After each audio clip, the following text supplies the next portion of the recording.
Hey, how's it going, everyone? Paul here from dropshippingtitans.com. So I wanted to hop on a quick video because I got a really good question about best offers on eBay and whether I do them myself. Actually, the question was, do they work? Do best offers even work? And do I do them? And do I recommend them that people use best offers? So if you're not familiar with what best offers are, let's say you have an item that's listed up for sale and it's not an auction item. Let's just say it's a item that's buy it now price of $97.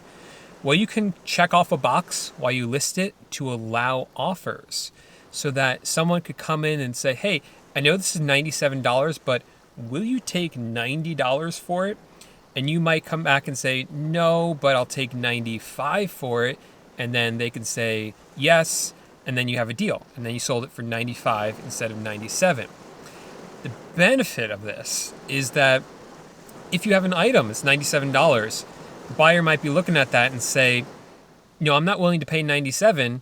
I'm willing to pay $95 and not a dollar more. And you might be saying, well, I would like to sell it for $97, but I would take $95 if that's the highest someone would go. So it allows you to do that. The question is, does it work? Does it, in theory, it sounds like it worked, but in practice, does it actually work? And yeah, it does. So it's exactly as I described. You're getting a lot of these back and forths with people, but you do end up making, more sales from it. Do you make a lot more sales from it? In my experience, no, but it does help a little bit. Now, recently, eBay made a change so that even if a buyer sends you a message, you can respond to the message and make an offer. So in the past, only buyers could start the negotiating process by making an offer. Now us sellers can do it as well, as long as we are responding to a message like that. So they do work, and for new sellers, I do recommend them because it will help you generate more sales that you otherwise wouldn't have gotten. But I don't do them anymore because I have found them to be such a huge pain for myself as I've grown up my business to the scale that it is now. Let me explain why that is. Some of it's pretty obvious. So going back and forth with people can be annoying. Every time they make a counter offer, you have to look at the price, make sure it makes sense, make sure you can still make a profit there, run the calculations. And for a few of them, that's okay. But after you scale up, like at the point I'm at now, it just becomes kind of unstable or unsustainable, especially when my virtual assistants would be doing that for me. And I really want to give them clear guidance on when they would accept an offer and when they wouldn't. And it's kind of hard to do that. It's just so much easier to go into my repricing software and tell them, hey, this is how much I want you to sell it for. This is the profit margin, apply to all the items, and that's it.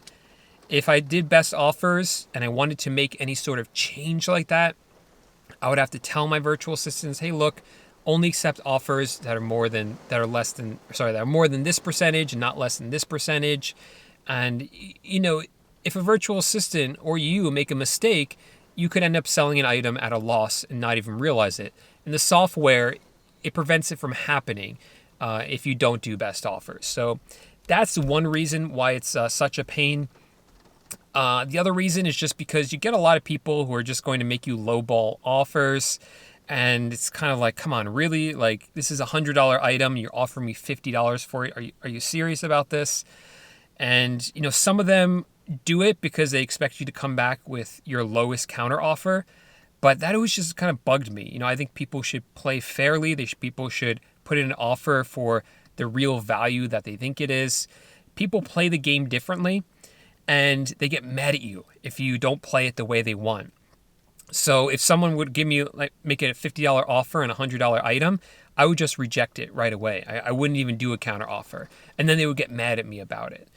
The other way that comes up is now that I don't do best offers, I've turned it off for most of my items, but it's almost impossible when you have a lot of items to turn off your offers for all your items. There's like a dozen items that I still haven't been able to turn off best offers for, because you can't turn off best offers until there's no more offers left on that item.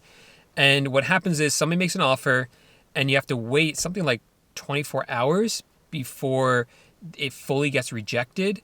And so then you wait like 24 hours and then someone else makes an offer. So during that time, you can't turn off best offers. So I still have best offers for a few items. We don't ever respond to them and customers get mad at us about it. So that's kind of a pain as well. And the other pain about them is that, what was I going to say about it? Yeah, it does also kind of mess up your accounting a little bit. I mean, just in terms of, you know when you make a sale what your profit margins are on that item or what they should be. But when you get best offers, you can look at your numbers for the month and like, well, it should be around, maybe 12%, but I made those offers as low as like 8% margins sometimes. So somewhere between 8 and 12%, you should be running your numbers every month anyway, but it's nice to know kind of an estimate at any time how much money you're making. And that becomes a little bit more difficult with best offers as well. What else was there that I didn't like about them? Yeah, the other thing is like when you make a best offer or accept the best offer and then there's a return, it's kind of like seriously, you went back and forth with me, negotiating this price, and you get the item and then you want to return it. It's just like, come on, like things like that are just like so freaking annoying about that. But the other big problem with best offers is, for my account, I've hit the feature on that says that if someone buys the item, they have to pay for it right away. And so if I'm not talking about best offers, like if someone buys my item without an offer, then they will have to pay for it right away. So I like it better that way, because if you don't have that checked off, then someone can buy your item and actually not pay for it. Of course, you wouldn't be expected to ship it out until it gets paid for, but you have to wait for them to pay for it, and sometimes they don't. So I've turned it on so that's not allowed. So if someone buys it, they have to pay for it right away. With best offers though, if someone makes an offer and I accept it, they don't have to pay for it right away. So you run into that same problem again. So that's the reason why I don't do them anymore. It's just not sustainable at the scale that I'm at right now. But at least for my business, I know other people who do it, who are just, at that same level as me. But I don't understand how they do it, honestly. But for most new sellers, I do recommend it because it is an easy way to capture some extra sales, especially when you're more hands-on with the business and you can kind of look at it and say, you know what, I'm willing to make a sale here, even though it wasn't the profit margin that I wanted, just to kind of get an extra sale here, that will help me a little bit. So that would be my recommendation to new sellers. But don't be afraid to turn it off once you start to scale up and it just becomes a nightmare for you like it was for me. So if you guys got some value out of this video, I would appreciate it if you gave the video a thumbs up. Make sure to subscribe to the channel for more content like this about eBay. And I also do content about Amazon dropshipping.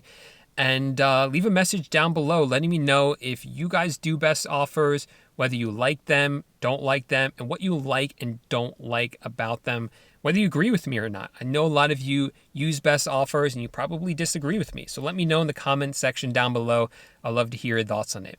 Thanks so much for watching, guys. I'll see you next time. Bye.